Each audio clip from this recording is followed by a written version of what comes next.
Hello friends, स्वागत है आपका मरुधर क्लासेज के ऑनलाइन यूट्यूब चैनल में। ठीक है, तो आज अपन पढ़ने जा रहे हैं वापस से राजस्थान इतिहास की विधिवत क्लासेज शुरू कर रहे हैं। ठीक है, तो पिछली क्लास में अपन ने पढ़ा था कि राजस्थान शब्द इतिहास में कहाँ से आया, मतलब अभी जो वर्तमान में अपन यूज करते हैं ये कहाँ से आया। ठीक है, इतिहास क्या है, उसको जानने के स्रोत क्या है। तो आज से अपन राजस्थान इतिहास का विधिवत शुरुआत करेंगे क्लासेज की, राजस्थान इतिहास की।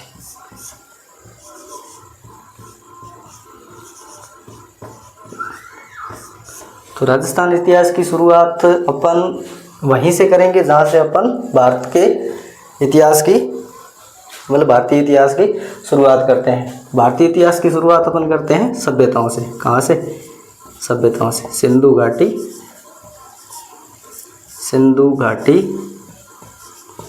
सभ्यता से। कहाँ से? सिंधु घाटी सभ्यता से। सिंधु घाटी सभ्यता से शुरुआत करते हैं। तो कल मैंने, मतलब वो पिछले वाली जो क्लास थी उसमें मैंने बताया था कि इतिहास को जानने के कितने स्रोत हैं? दो। कितने? दो। एक तो पुरातात्विक और दूसरा साहित्यक। कौन सा? साहित्यक। ठीक है, तो ये सिंधु घाटी सभ्यता का पीरियड माना जाता है 1500 BC से लेकर 3000 BC तक। ठीक है, 3450 BC तक। मतलब ये ईसा जो अपन ईस्वी सन पढ़ते हैं ना, इससे भी 1500 से 3000 या 4500 ईयर पहले की बात हो रही है। तो उस समय के साहित्यिक स्रोत मिलना तो लगभग मुश्किल ही है। तो हमें इस समय की सारी जानकारी मिलती है पुरातात्विक स्रोतों से। ठीक है, तो पुरातात्विक स्रोतों से मिलती है तो भारतीय, तो अपन एक पढ़ते हैं भारतीय पुरातत्व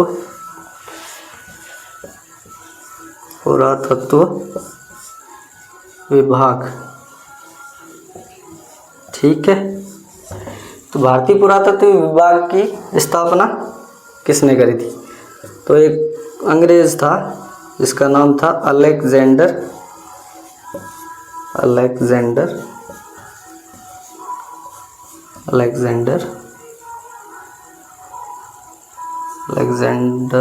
कनिंघम। क्या नाम था? Alexander Cunningham. तो किसने भारतीय पुरातत्व विभाग की स्थापना किसने की थी? अलेक्जेंडर कनिंघम ने। आर्कियोलॉजिकल डिपार्टमेंट ऑफ इंडिया की स्थापना की थी अलेक्जेंडर कनिंघम ने। कब की थी? 1861 ईस्वी में। कब? 1861 ईस्वी। ठीक है, तो अपन जब राजस्थान इतिहास को सिंधु घाटी सभ्यता से शुरू कर रहे हैं तो पहले अपन ये पढ़ लेते हैं कि सिंधु घाटी सभ्यता के महत्वपूर्ण स्थल कौन कौन से खोजे गए हैं उस टाइम के भारतीय इतिहास के अंदर। तो उस समय के महत्वपूर्ण जो स्थलों में है, तो पहला है हड़प्पा। क्या नाम है? हड़प्पा, जिसको किसने खोजा था? बताओ भाई। ये क्वेश्चन है कि हड़प्पा सब सिविलाइजेशन मिली थी ना, उसकी खोज किसने करी थी? और दूसरा है अपने मोहनजोदड़ो। क्या नाम है? मोहनजोदड़ो।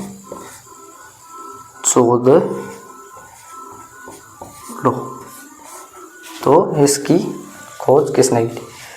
मोहनजोदड़ो की खोज करी थी राखालदास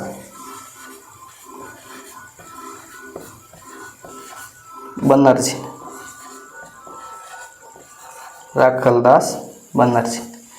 कब करी थी? 1922 से। हड़प्पा की खोज किसने की? ये क्वेश्चन है आपके लिए कि हड़प्पा की खोज किसने की थी, कब की थी वो मैं बता देता हूँ आपको, 1921 ईस्वी। ठीक है, तो ये आपको कमेंट में बताना है कि हड़प्पा की खोज किसने करी थी। ठीक, तो हड़प्पा की खोज ये हो गई 1921 में। ये मोहनजोदड़ो की खोज हो गई 1922 ईस्वी में राखलदास बनर्जी द्वारा। ठीक है, तो जब भारत आज़ाद हुआ ना 1947 में, भारत कब आज़ाद हुआ था 1947 में, तो ये जो दोनों पुरातात्विक स्थल है ना, ये चले गए पाकिस्तान में। ये कहाँ चले गए? पाकिस्तान। तो फिर 1947 के बाद में ये तो पाकिस्तान में चले गए, तो भारत जो अभी का भारत है वो उस क्षेत्र में फिर खोजबीन शुरू हुई कि जब पाकिस्तान वाले क्षेत्र में भाई ये स्थल मिल सकते हैं हड़प्पा मोहनजोदड़ो जैसे, तो इस जो अभी वर्तमान भारत है इसमें भी कुछ मतलब मिल सकते हैं, कौन स्थल ज़रूर मिल सकता है। ठीक है, पहले आप ये एक बार उतार लो या फिर स्क्रीनशॉट ले लो, फिर आगे बताता हूँ मैं। क्या पढ़ लिया कि राजस्थान का इतिहास ये पढ़ लिया। कहाँ से पढ़ेंगे? सिंधु घाटी सभ्यता से। सिंधु घाटी सभ्यता का टाइम पीरियड कब से कब माना गया है? 1500 BC से 3000 BC तक। भारतीय पुरातत्व विज्ञान विभाग है, जो भारतीय पुरातत्व विभाग है, आर्कोलॉजिकल डिपार्टमेंट ऑफ इंडिया, उसकी स्थापना किसने की थी? अलेक्जेंडर कनिंघम ने। कब की थी? 1861 में। हड़प्पा जो सिविलाइजेशन है उसकी खोज किसने की थी ये आपको बताना है। कब की थी? 1921 ईस्वी में। मोहनजोदड़ो इसकी खोज राखलदास बनर्जी ने 1922 में की थी। 1947 के अंदर ये दोनों जो ये दोनों साइट है या ये दोनों चली गई थी पाकिस्तान के अंदर। ठीक है, फिर अपने इधर खोज हुई तो कौन कौन सी साइटें मिली वो अपन पढ़ेंगे कि राजस्थान में इस समय की कौन कौन सी साइट मतलब साइट्स मिली। अपन अभी कह रहे थे कि ये दोनों साइटें तो चली गई पाकिस्तान में, तो भारत की तरफ जब खोज होनी शुरू हुई और अपने राजस्थान का नंबर आया तो राजस्थान में एक साइट अपनी मिली थी काली बंगा। क्या नाम से मिली थी? काली बंगा। ठीक है, आज हम राजस्थान इतिहास का शुरुआत इस काली बंगा से ही करेंगे। काली बंगा का मतलब होता है काली बंगा मतलब चूड़ियाँ, काली चूड़ियाँ। पहले अपन पढ़ते हैं कि काली बंगा की सर्वप्रथम जानकारी किसने दी थी। काली बंगा की सर्वप्रथम जानकारी, सर्वप्रथम जो जानकारी दी थी वो दी थी ल्यूगी पियो टेसीटोरी, LP टेसीटोरी।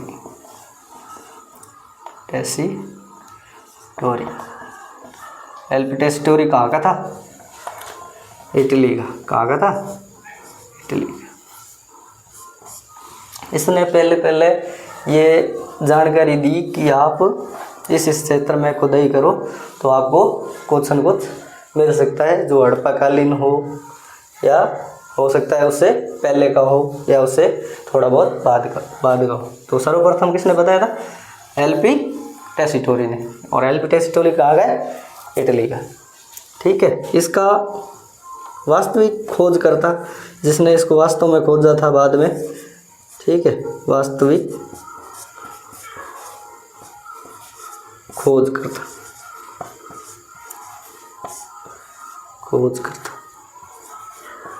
वास्तविक खोजकर्ता थे इसके अमलानंद घोष। क्या नाम था उनका?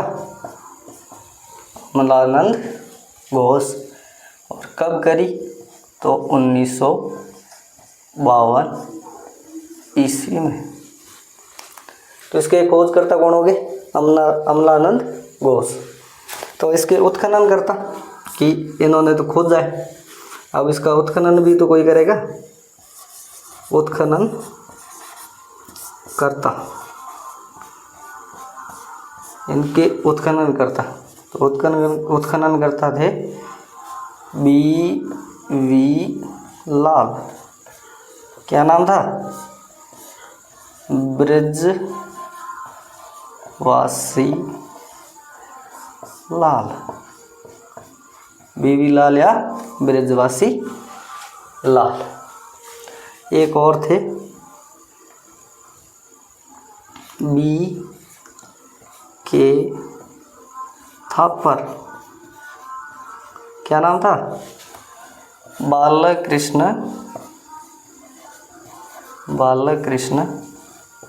थापर।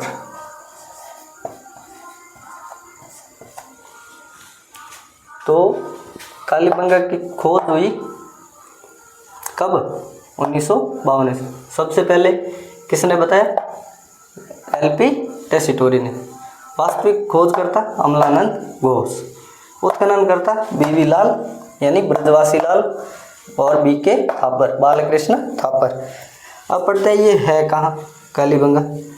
तो जब कालीबंगा की खोज हुई थी तब तो ये थी गंगानगर में। कहाँ थी, श्री गंगानगर में।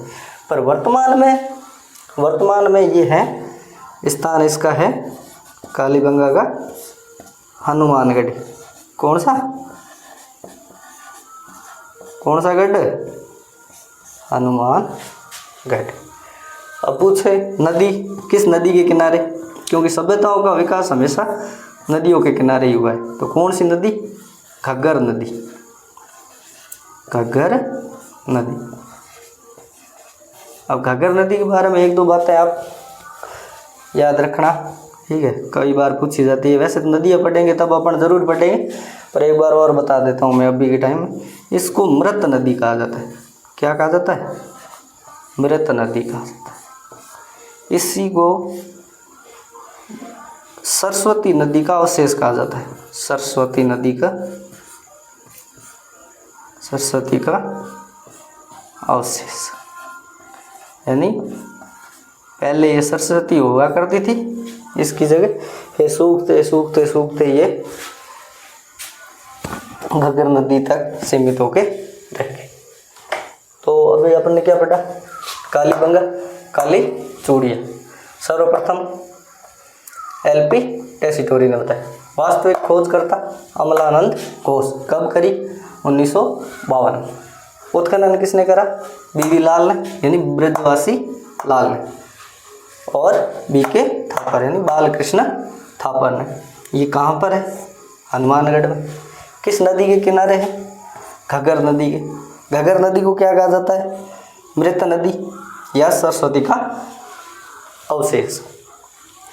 तो अभी अपन ने ये तो पढ़ लिया कि इसकी खोज किसने की, क्या उत्खनन किसने किया, कहाँ पर है, कौन सी नदी के किनारे है, ये सब पढ़ लिया। अब अपन पढ़ेंगे कि ये इसके उत्खनन से हमें क्या क्या चीज़ें प्राप्त हुई है, और उससे इतिहासकार ने क्या क्या अनुमान लगाए हैं कि ये चीज़ प्राप्त हुई है, इसका मतलब उस टाइम में ये चीज़ें हुआ करती थी।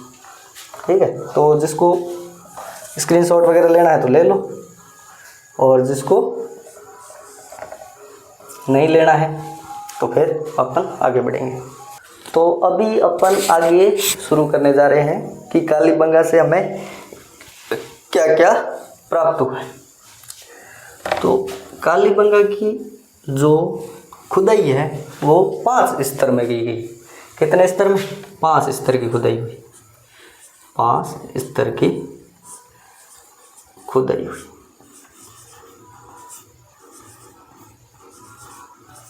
5 स्तर की खुदाई हुई, जिसमें पहला स्तर और दूसरा स्तर ये दोनों हैं प्राक हड़प्पा काल के।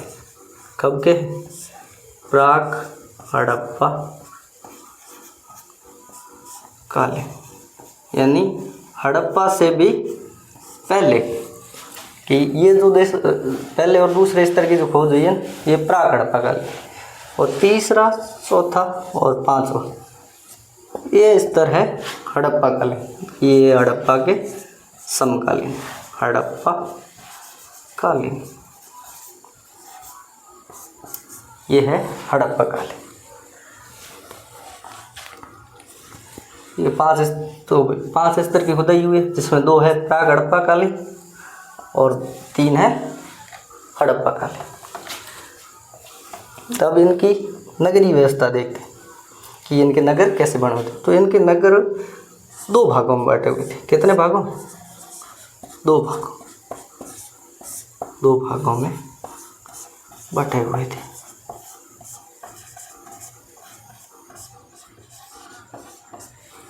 एक था पूर्वी भाग, एक था पश्चिमी भाग। क्या क्या थे? एक पूर्वी भाग और एक था पश्चिमी भाग। पूर्वी भाग में आम लोगों के लिए एक नगर बना हुआ था, नीचा था और आम जनता के लिए था, आम जनता के लिए। पश्चिमी में दुर्ग था, उसके परकोटा था, ऊंचा था, ऊंचे टीले पे, और जो प्रशासनिक कार्य विधियाँ होती थी, प्रशासनिक सारे कार्य ये पश्चिमी भाग से होते थे। यानी गवर्नर जो बॉडी रहती थी, जो प्रशासनिक बॉडी रहती थी, वो पश्चिमी भाग में रहती थी, दुर्ग वाले क्षेत्र में। ठीक है। इनकी जो एक और विशेषता पता चलती है कि नगरीय व्यवस्था में इनकी सड़कें, सारी सड़कें समकोण पे काटती थी। क्या काटती थी? सारी सड़कें समकोण पे, समकोण का मतलब तो समझते हैं ना, सारे 90 डिग्री एंगल पर काटती थी। पहली बात, जल निकास के लिए नालियों की नालियाँ थी। यहाँ पर जो मकान बनते थे वो कच्ची ईंटों के मकान बनते थे। किसके? कच्ची ईंटों के मकान होंगे सर, कच्ची ईंटों के। नालियाँ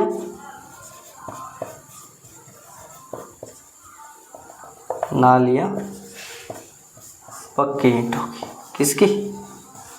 पक्की ईंटों। मकान चाहे कच्चा हो पर नालियाँ पक्की ईंटों की होती। यहाँ से जो ईंटें मिली हैं वो है अलंकृत ईंटें मिली। कैसी ईंटें मिली? अलंकृत ईंटें।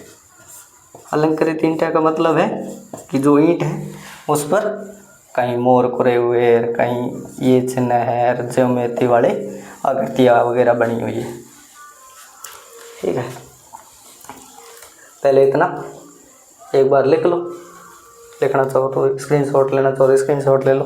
तो अपन ने क्या पढ़ा था अभी कि इसकी वो खुदाई हुई है वो 5 स्तर में हुई है, जिसमें से 2 प्राग हड़प्पाकालीन है और 3 हड़प्पाकालीन है। तो इनके जो नगर नियोजन था तो वो पूर्वी और पश्चिमी भाग में था। पश्चिमी भाग में दुर्ग था, ठीक है, जिसमें प्रशासनिक कार्य वगैरह होते थे, और जो गवर्नर बॉडी है जो वहाँ पर शासन करती थी वो वहाँ रहती थी। और पश्चिमी भाग में जो कि वो पूर्वी भाग में जो कि पश्चिमी भाग से नीचा था और वहाँ पर आम जनता रहती थी, और इनकी सड़कें समकोण पर काटती थी। अब आगे यहाँ से अग्निकुंड मिले। क्या मिले? अग्निकुंड। यहाँ से कहाँ से? कालीबंगा से। तो अग्निकुंड मिले, जिससे ये पता चलता है कि ये धार्मिक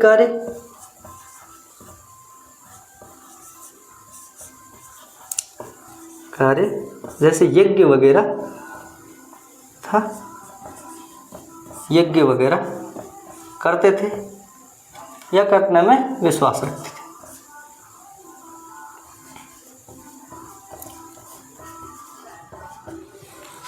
अग्निकुंड प्राप्त हुए। एक सबसे इंटरेस्टिंग चीज़ यहाँ से प्राप्त हुई है, वो है जुता हुआ खेत। जुता हुआ खेत यानी ऐसा खेत मिला है जिसमें अभी भी वहाँ पर खेती करने के प्रमाण पाए गए। और खेती भी कैसी, क्रॉस ब्रेड यानी दो फसलें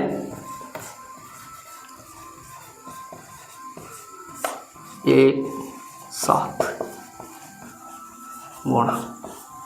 ठीक है, तो जोता हुआ खेत मिला है जिसमें से दो तरह की फसलें बोई जाती थी।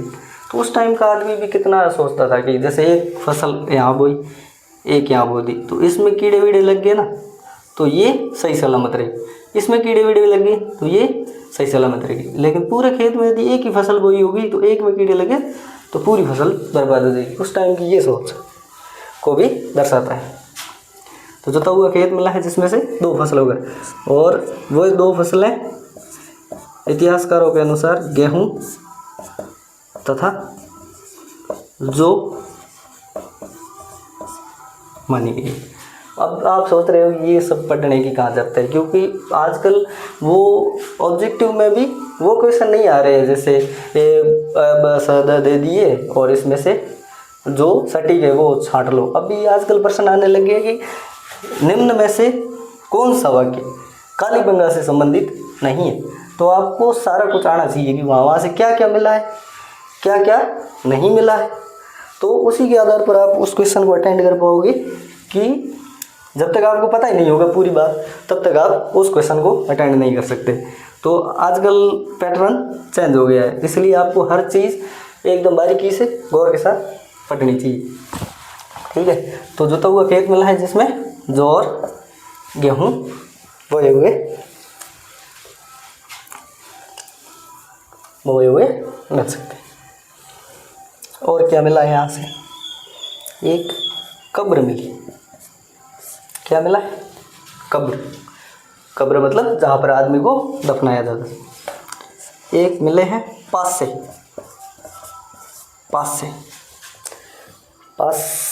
जो वही जिसे शकुनी मामा खेलते थे और पांडवों से जो पूरा राज्य छीन लिया था, 12 साल का वनवास तक दे दिया था, वही शतरंज वाले पासे मिले। मोहरें मिली, मोहरें कैसी मोहरें मिली है, बेलनाकार। कैसी मोहरें, बेलनाकार मोहरें मिली है, कब्र मिली है, पासे मिले हैं और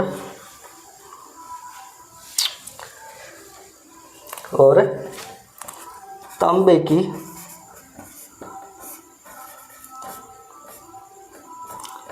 चूड़ियाँ वगैरह मिली है। ठीक है, तो ये थोड़ा सा है, लिख लो या स्क्रीनशॉट ले लो। लिखो तो और सबसे बढ़िया तो है कि आप लिख ही दो इस चीज़, क्योंकि वो कॉपी पेन लेके अपन बैठते हैं ना तो क्लास की बातें हाथों हाथ ही जैसे पढ़ी वैसे वैसे लिखी तो कम से कम 80% तो अपने को वहीं याद हो जाता है। घर जा मतलब दोबारा देखने की ज़रूरत नहीं पड़ती। और यदि एक बार अपने लिख दिया फिर एक बार के लिए छोड़ भी दिया तो जब भी वापस उठाएंगे ना उस पेज को पढ़ेंगे तो अपने आप अपने दिमाग में बैठ जाएगी कि ये बातें हैं वैसे वैसे, और सब कुछ अपने आप याद हो जाता है। तो आपको जैसे सूटेबल लगे उस हिसाब से कर लो। यहाँ से क्या क्या मिले, अग्निकुंड मिले, पासे मिले, मोहरें मिली, कब्र मिली और अलंकृत ईंटें मिली। ठीक है, इसके अलावा एक बैलगाड़ी का खिलौना मिला है। क्या मिला है, बैलगाड़ी वाला खिलौना। ठीक है, और क्या मिला है, और मिला है मृद भांड। अब मृद भांड मतलब मिट्टी के बर्तन, मिट्टी के बर्तन। मृदभांड का मतलब क्या होता है? मिट्टी के बर्तन। तो मिट्टी के बर्तन जो मिले हैं मिट्टी के, वो मिले हैं लाल तथा काले,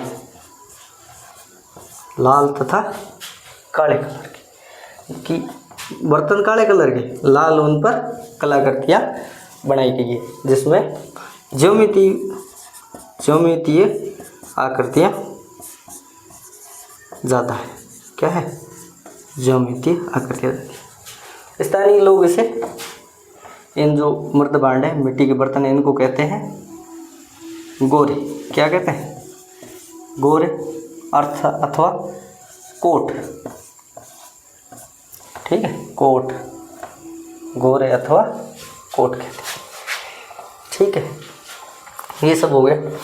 अब एक अंतिम पॉइंट अपन देख लेते हैं कि यहाँ के जो खुदाई करी है उनमें जो मकान वगैरह मिले हैं ना, उनमें दरारें मिली। क्या मिली? दरारें।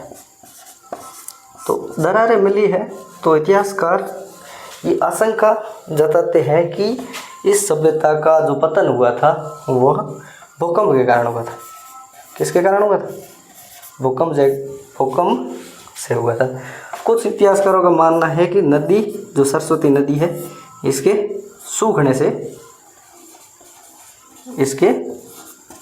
सूखने से ये सभ्यता खत्म हो गई।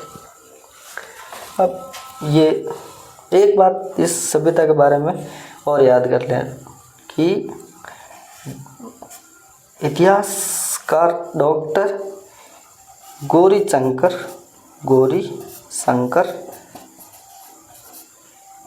हीराचंद ओझा, डॉक्टर गौरीशंकर हीराचंद ओझा जो बहुत बड़े इतिहासकार हुए हैं, उन्होंने कहा था कि ये कालीबंगा हड़प्पा सिविलाइजेशन की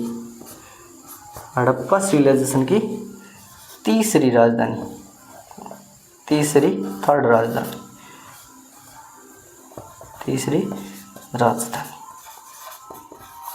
पहली कौन सी? हड़प्पा, सेकेंड मोहनजोदड़ो, और थर्ड कौन सी हो गई? कालीबंगा। ठीक है, तो ये एक अर्बन सिविलाइजेशन थी, अर्बन, शहरी सभ्यता। कैसी सभ्यता थी? शहरी सभ्यता। तो इसी के साथ कालीबंगा के बारे में तो इतना ही है। तो आप सभी से निवेदन है कि क्लास को ज़्यादा से ज़्यादा लाइक करें, शेयर करें और सब्सक्राइब करें, जिससे हमारा भी मोटिवेशन बनता है आगे क्लासेस बनाने के लिए कि हम जो बना रहे हैं वो आपको पसंद आ रहा है और आगे भी आप चाहते हैं कि ऐसे ही नॉलेजेबल वीडियो लाता रहूँ मैं। और ऐसा नहीं है कि कहीं से पूँछ उठाया, कहीं से पैर उठाया, कहीं से हाथ उठाया, वैसे क्लासेस लेके आऊँगा। कोशिश आपसे आपके लिए यही करेंगे कि सीक्वेंस वाइज चलती रहे। अब भी ये दूसरी क्लास ही है तो थोड़ा बहुत तो रहता है पहली दूसरी क्लास में कि थोड़ा बहुत मेरे से भी आप फैमिलियर नहीं होंगे कि जो पढ़ाने का तरीका है, कैसे पढ़ाता हूँ, कैसे नहीं पढ़ाता हूँ, और ना मैं भी इतना कंफर्टेबल फील नहीं कर रहा हूँ। तो धीरे धीरे मैं भी थोड़ा कंफर्टेबल हो जाऊँगा, आप भी मेरे पढ़ाने के लहजे को समझ जाओगे, तो इससे धीरे धीरे पर पढ़ाने का जो होगा वो सीक्वेंस वाइज ही होगा। चलो ठीक है, धन्यवाद, राम राम।